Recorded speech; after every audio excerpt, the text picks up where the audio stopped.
Welcome back to Sine and Cosine, the functions, part 7. In this video, we're going to look at some alternative ways to graph sine and cosine with transformations. It is not my preferred method, but it does appear in textbooks, so we will go over it. And if you like this method better and it works for you and you can get consistently correct answers, I'm fine with you using this method as well. So the sine and cosine curves can be manipulated as follows. Y equals a sine of k times the quantity x minus b, and y equals a cosine of k times the quantity x minus b for k greater than 0. These shifted curves, they're shifted by b, have amplitude a, so you can think of absolute value of a as how far up or down from the equilibrium point the height is. So look for the maxes and mins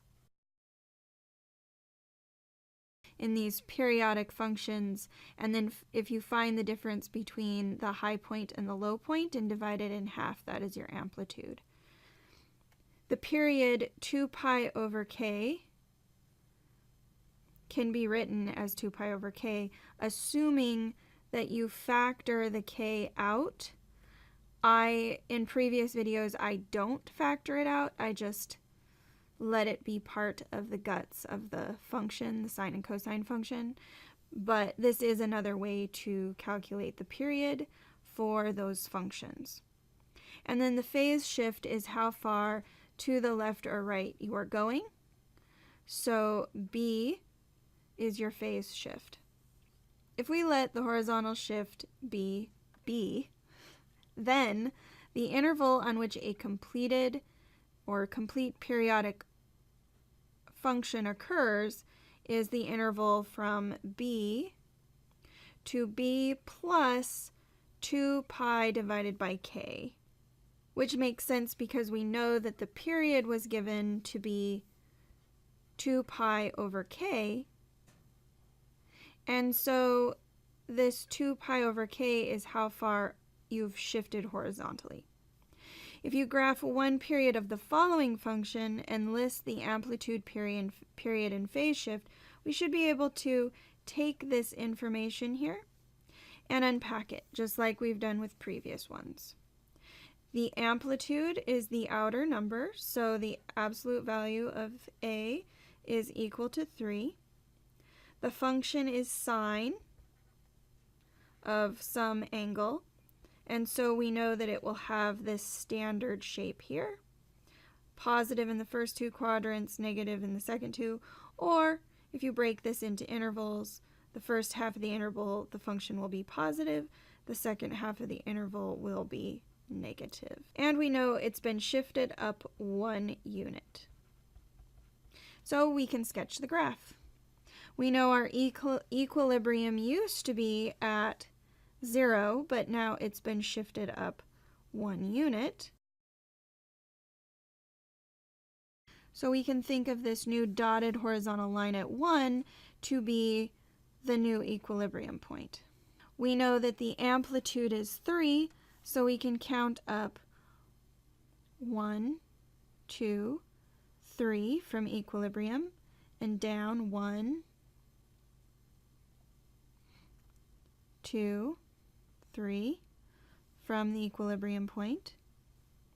And we know that a standard sine function occurs on the period, or in a period of 0 to 2 pi. So we have to figure out how many of these 3 sine of 2x plus 1s will occur in a 0 to 2 pi interval. If I know that I have 2x, and I scroll back up to my rule, I can see that if I have a sine of 2 times x, and notice there is no b here, this is like my k, which means the period will happen in 2 pi divided by k, which is 2. So 1 period for this function that I'm sketching will happen between 0 and pi.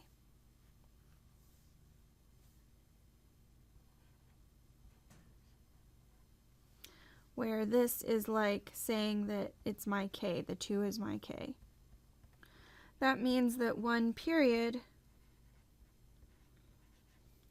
is a length of pi. Now, to show this as an alternative, if you like the other method better, we know that 2x is the guts of the sine function, and we know that a standard sine function is from 0 to 2 pi.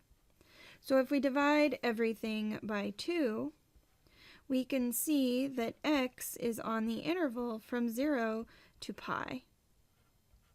So it works either way, it's just depending how you think about it.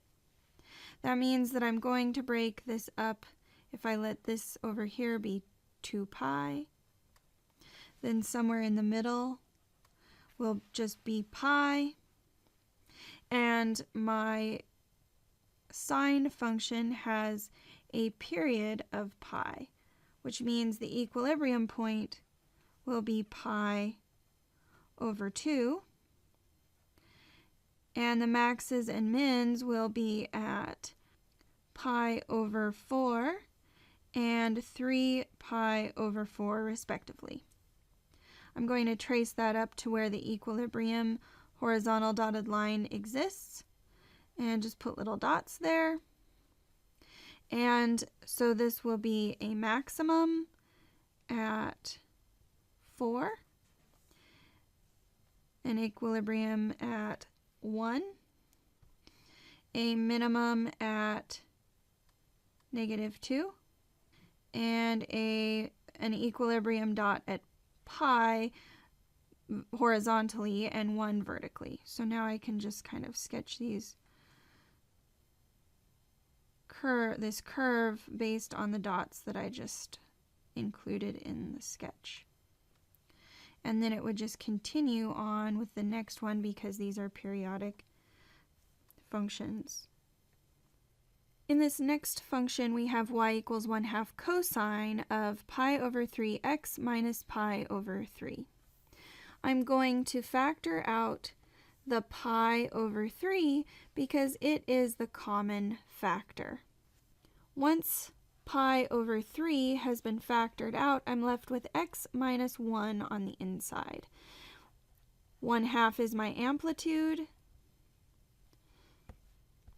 and so I have an amplitude of 1/2. K is equal to pi over 3, and my function has been shifted to the right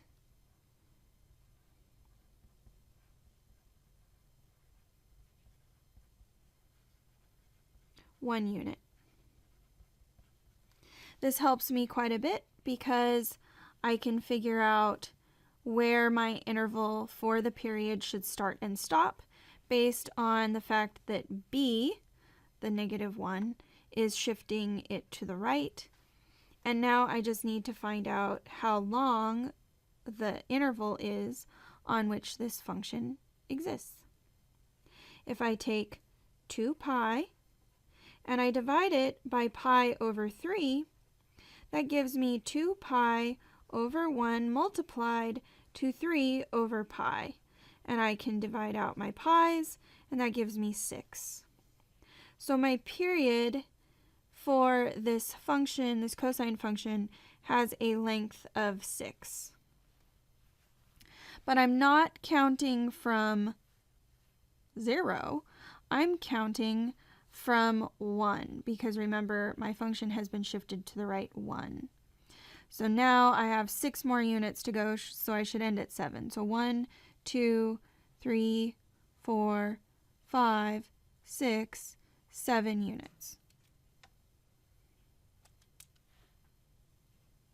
right about there. So the period will exist from 1 to 7. The middle will be the minimum, so I need to mark my height for the amplitude, 1/2 and -1/2. And now I need to figure out the shape of cosine. Remember, cosine of theta has the shape where it starts high, goes low at the middle, and then comes up to a maximum again. Which means my cosine will start at 1/1/2 and end at 7/1/2. I know the minimum will be at 4, -1/2. And the equilibriums will be somewhere in the middle. So 2.5. And so I can sketch the approximate shape of this cosine curve.